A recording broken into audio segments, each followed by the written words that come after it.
Okay, so first thing I do to set up a party is I go to my virtual office, and then I go down to events. Oops, sorry, I go to parties, and then I create a party, and then I name my party. I'm just gonna put this on Spa Day, just something simple. Whoops.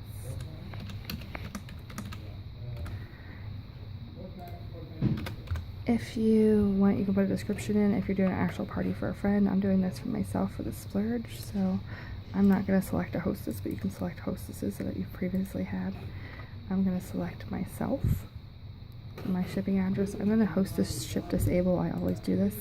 That way people can go online and shop, and if they put it as a hostess ship, then I had to wait till I close out the party completely to ship their orders. So I always hostess ship disable. That way if they do place an order before the party closes, I can ship out their order sooner. I don't need to put a location because it's not an in-home deal. You have to have at least like half hour in between parties and no longer than 2 weeks. So I always use the start time for today, and then I'm just going to change this to next week's date. And then I have it public so people can find it. That means if they're shopping on my page, so my po.sh/Melissa Slater, they can click on that. Party status, I always keep it open, and then I press save. And then I can instantly start inviting guests, or I can start adding to carts. Maybe. It's going to take a second here. Alright, so then I'm the hostess, so my name's going to be in this cart, but you may have a hostess that's different. If you're doing a hostess ship, the hostess has to purchase something. But I'm going to add a guest cart. In this case, I'm going to add my husband. So I'm going to type in his email. It's going to automatically pop him in there. And then I create cart. See that? Okay. If you have perks, you will see that across the top up here you can purchase perk items. You want to scroll down, and I'm going to click on add product. And currently we are out of gender bender, so I'm going to type in gender bender, or if I knew the code, or if I wanted to just type in chunk, I could have did that too. I should be able to find it through that way. I know that I want gender bender, so I'm going to type in gender bender. And I don't want I don't want the body wash, I want the chunk. And I want 6 of those, so I can adjust. I'm going to add them to my cart. Or actually his cart, rather. And then I'm going to scroll down.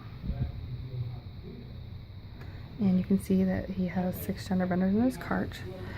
But because it's buy 5, get the 6 free, they've deducted the $9. You do pay tax on the shipping, so the shipping is $5.99. And the order currently would be 45 PV for me.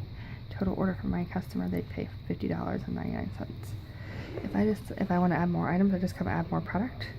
If I decide I really only want 4 gender benders, I can come over here, press edit, and I just can change it. Or if I want to remove the product altogether, I can do it here. Your buy 5, get the 6 free item is going to be your cheapest item. This is just an error because the address is not put in yet. When I go to check out this cart, I'm going to go to ship to customer. Because I host the ship disabled, I'm going to have to edit shipping. Put in your customer's name, address, zip code. It doesn't have to ship to your customer. If your customer wants to purchase something for someone that lives in Florida and they live in Pennsylvania, you would put in their payment under their name and the shipping to whoever you want to send it to, anywhere within the United States. So you put in all that information, press save, and then pay balance. You always want to put in the shipping information before you press the pay balance, because sometimes it doesn't add the $5.99 shipping, and if you pay the balance before you put in the shipping address, it may make you go back and do a separate transaction. You can do split payments, so I'm going to do a credit card. You can do the full amount, or if I only wanted to have $20 on one card and $20 on the other, you can. Or if I want to pay half for this person, I can put $20. I can put my name in here. It's going to probably autofill. I'm just going to make up a number. It's not going to go through. But you're going to put in the amount, the name, the card, expiration, security code, and then the zip code. You don't have to do anything with the transaction type. And you're going to push save. Since this is only $20, you're going to go back in and it's going to say payment balance remaining. You're going to click on that again and you can go in and type in the payment amount. For mine, so if I'm the hostess and I want to buy something, let me add something to my cart real quick. I'm setting this up for the splurge. I want to get Absolute Passion Fruit Snarky Bar, and I want one of those.